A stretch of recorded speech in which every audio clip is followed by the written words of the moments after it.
Hello everyone, welcome to my channel Vijay Erubandi vlogs. ఈరోజు మనం palazzo pant cutting పెట్టాను కదండి. ఈరోజు స్టిచ్చింగ్ వీడియో చేస్తున్నాను అన్నమాట. అందరూ శ్రీరామనవమి ఎలా చేసుకున్నారండి? నేనైతే మామూలుగా సింపుల్గానే చేసుకున్నానండి. ప్లస్ దానికోసం ఏం వీడియో కూడా ఏం పెట్టలేదండి. ఓకే అండి.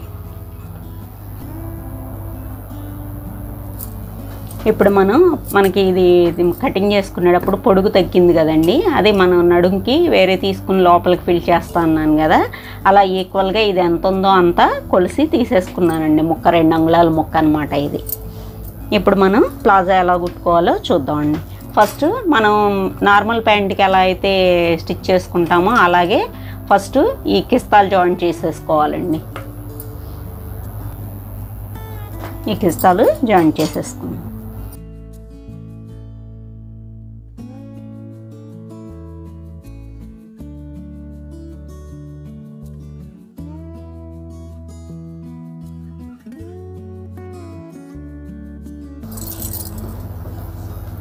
డబుల్ స్టిచ్ వేసేసుకుందాం అండి.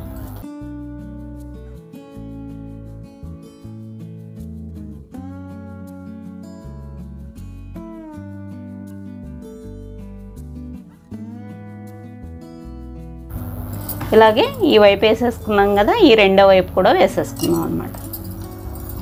ఇలా రెండో వైపు కూడా వేసేసుకున్నాను. కిస్తాలు మొత్తం జాయిన్ చేసేసుకున్నాం అనమాట. ఇంకా నెక్స్ట్ వచ్చి లెగ్స్ ఉన్నాయి కదండి, లెగ్స్ కింద మడిచి కుట్టుకోవాలిగా మనం 1 ఇంచి. ఇదిగోండి మనం గీత తీసుకున్నాం.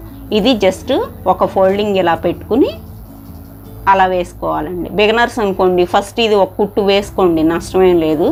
వేసుకున్న తర్వాత అప్పుడు ఈజీగా పెట్టుకోవచ్చు. ఇలా పెట్టేటప్పుడు ఏంటంటే స్టార్టింగ్ వాళ్ళు ఇలా లాగారనుకోండి ఏమవుతుందంటే సాగి కర్లింగ్ తిరుగుతూ వస్తుంది. అందుకని చెప్పి మీరు స్టార్ట్ వాళ్ళు ఒక కుట్టు వేసుకుని మళ్ళీ తిప్పుకోండి ఇలా. ఇది కూడా ఎప్పుడు ఈ ఎడ్జ్ అమ్మటికే రావాలండి, అప్పుడు నీట్గా ఉంటుంది అనమాట. ఇక్కడ మన ఇష్టం వచ్చినట్టు వేయకూడదు. ఈ ఫోల్డింగ్ ఎక్కడైతే ఉందో ఆ ఎడ్జ్ అమ్మటే రావాలన్నమాట ఇక్కడే.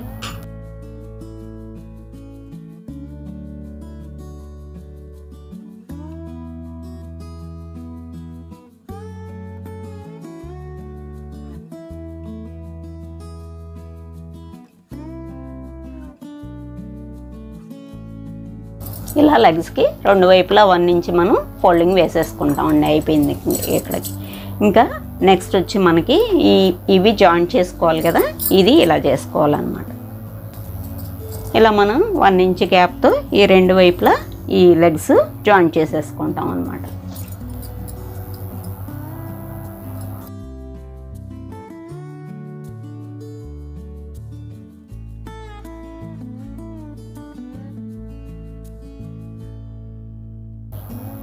ఇలా మీరు మార్కింగ్ వేసుకుంటే ఈజీగా ఉంటుంది అన్నమాట.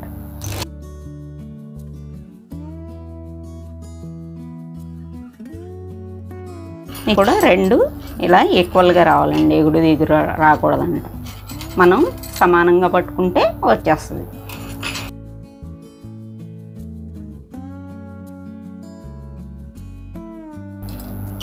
ఇలా 2 స్టిచ్చెస్ వేసేసుకోవాలన్నమాట. రెండో కుట్టు కూడా దాని మీద వేసేసుకోవాలి. ఇప్పుడు ఇంకా మనకి ఈ పైన యాడ్ చేసేసుకున్నామంటే ప్లాజో ప్యాంటు అయిపోయినట్టండి. ఇది నాకు ముక్క తక్కువైంది కాబట్టి ఇది తీసుకున్నాను అనమాట. లేకపోతే కనుక మీరు దీనిలోనే ఇలా ఒక కుట్టేసేసుకుని 2 ఇంచెస్ కదా మనం ఉంచుకున్నాం, 1.5కి ఇలా వేసేసుకోవచ్చు అనమాట. నేను పొడవు తగ్గింది కాబట్టి ఈ ముక్కని అటాచ్ చేసుకుని లోపలికి తిప్పుకుంటున్నాను, అది గమనించుకోండి. ఎలాస్టిక్ వేసుకోవాలనుకున్న వాళ్ళు ఎలాస్టిక్ వేసుకోవచ్చు అండి, బొందు కావాలంటే బొందు వేసుకోవచ్చు, మన ఇష్టం అనమాట. చిన్నపిల్లలకైతే ఎలాస్టిక్ కంపల్సరీ, కొంచెం 15 అబవ్ వాళ్ళకి బొందే ఫ్రీగా ఉంటుందండి. ఇప్పుడు దీన్ని దీనికి అటాచ్ చేసేసుకుందాం.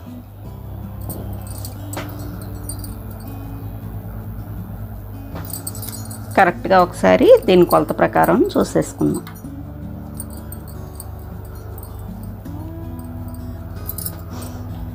ఇక్కడికి వచ్చిందండి. ఇది మనం కుట్టుకోవాలి కదా, అందుకని ఈ పాదం ఖర్చు ఉంచాను అన్నమాట. ఇప్పుడు ఫస్ట్ దీన్ని ఒక స్టిచ్ వేసేసుకుందాం, డైరెక్ట్ పెట్టి తిప్పేద్దాం.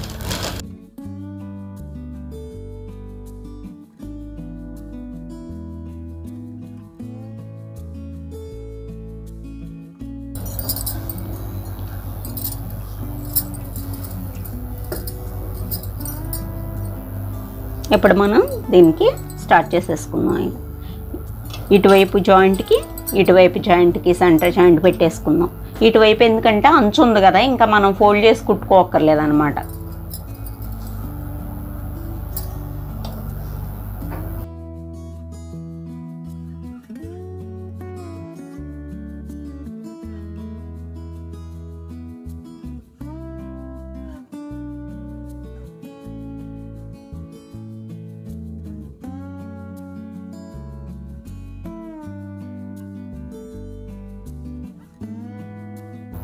ఇప్పుడు దీన్ని ఇలా అనుకుని ఒక స్టిచ్ వేసేసుకున్నాం అనుకోండి, చక్కగా అనుగుతుంది అనమాట ఈ జాయింట్.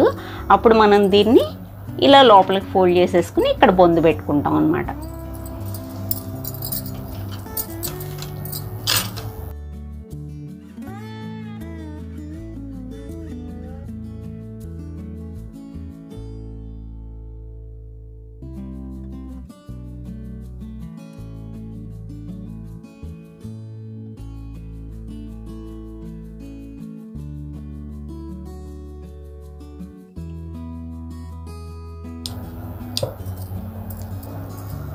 ఇలా వేసేసుకున్నాం కదండి. ఇప్పుడు లోపల వైపుకి దీన్ని ఇలా ఫోల్డ్ చేసేసుకుని ఇక్కడ ఒక స్టిచ్ చేసేసుకుంటాం అనమాట.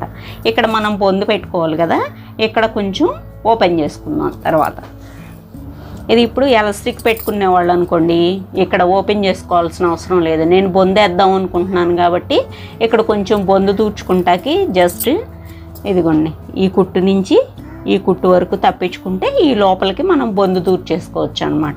మీరు ఎలాస్టిక్ పెట్టుకునే వాళ్ళు అనుకోండి, దీనిలో ఎలాస్టిక్ ఇలా పెట్టేసేసుకుని ఈ లోపలికి ఇలా స్టిచ్ వేసుకోవటమే. ఇంకా ఇక్కడ మీరు ఓపెన్ చేయాల్సిన అవసరం అయితే లేదు.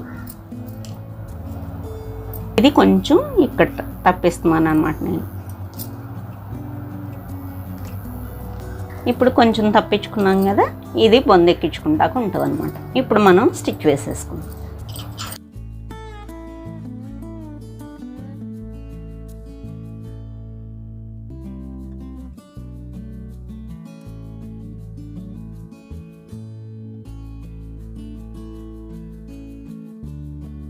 చూసారు కదండి, కరెక్ట్గా సరిపోయింది అనమాట. ఇంకా అంతేనండి, ప్లాజో అయిపోయింది. ఇంకా బంద్కి ఒకవైపు అంచున్నది చూసుకుని 1.5 ఇంచు ఉండేటట్టుగా కట్ చేసుకుని 1 ఇంచు ఉన్నా సరిపోద్దండి. ఒకవైపు అంచు ఉంటే 1.5 ఉంటే మీరు ఫ్రీగా కుట్టుకోగలుగుతారు అనమాట. ఇదిగోండి ఇలా బొందు కుట్టేసుకోవడం.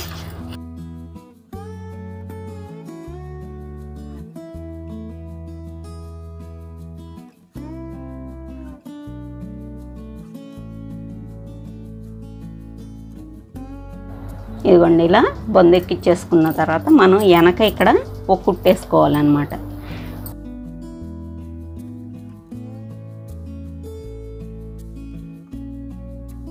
అప్పుడు ఇంకేంటంటే ఎటు ఇది అవ్వకుండా ఉంటుంది పిల్లలు తీసుకున్నప్పుడు కానీ ఇది కూడా నేను లోపల వైపు పెట్టానండి. బొందు చూసుకున్నారా, ఇక్కడ ముడేసేలాగి ఇలా ముడేసేసుకుని ఈ లోపలికి వేసేసుకుంటాం అనమాట. ఇంకా పైకి రావు బొందులు. ఇంతేనండి, చూసారు కదా ప్లాజో మనం కొలతలతో స్టిచ్ చేసుకోవడం అనేది ఈజీ అండి. సింపుల్గా కుట్టేసుకోవచ్చు. సమ్మర్ ఫుల్ హ్యాపీగా ఉంటుంది అనమాట, పిల్లలు కూడా ఫ్రీగా ఉంటుంది. ప్లస్ ఇది నేను మెజర్మెంట్స్తో చెప్పాను కదండి. మీకు ఎవరికైనా ఆది ప్యాంటుతో కావాలని అనుకుంటే కనుక ఇంకోటి ఆది ప్యాంటుతో కూడా నేను చూపిస్తాను. ఎవరికన్నా ఇది మేము స్టిచ్ చేసుకోలేము ఆదితో చేసుకోగలం అనుకున్న వాళ్ళు ఉంటే కనుక నాకు కామెంట్ సెక్షన్లో తెలియజేయండి. నేను ఆది ప్యాంటుతో కూడా పెట్టి మీకు చూపిస్తానండి. దీనిది నెక్స్ట్ టాప్ వచ్చేసి నేను దీనిపైది వీ కాలర్ కానీ హాల్టర్ నెక్ కానీ క్లాత్ని బట్టి నేను చూపిస్తానండి. కుట్టుకునేవాళ్ళు 1 రోజు 2 రోజులు గ్యాప్ ఇస్తున్నాను నేను. అది కట్ చేసి పెట్టుకుంటే మళ్ళీ స్టిచ్చింగ్ చూసుకుని స్టిచ్చింగ్ చేసుకుంటాక ఉంటుందండి. అందుకని చెప్పి మీరు కూడా స్టిచ్ చేసుకుని ఎలా వచ్చిందో నాకు కామెంట్ సెక్షన్లో తెలియచేయండి. అలాగే కొత్తగా మన ఛానల్ ఎవరైనా చూస్తున్నట్లయితే సబ్స్క్రైబ్ చేసుకోండి, లైక్ చేయండి. అలాగే ఉపయోగపడుతుందనే ఆలోచన ఉంటే కనుక మన వాళ్ళందరికి కూడా షేర్ చేయండి. మన దీనిలో కుకింగ్ వీడియోస్ ఉంటాయండి, ఆర్గానిక్ ఫార్మింగ్ ఉంటుంది, టైలరింగ్ 3 ఆల్టర్నేట్గా వస్తూ ఉంటాయండి. మీరు పక్కనున్న బెల్ ఐకాన్ కనుక ప్రెస్ చేస్తే నేను పెట్టిన వీడియో వెంటనే మీకు రీచ్ అవుతుందండి. ఉంటానండి. బాయ్.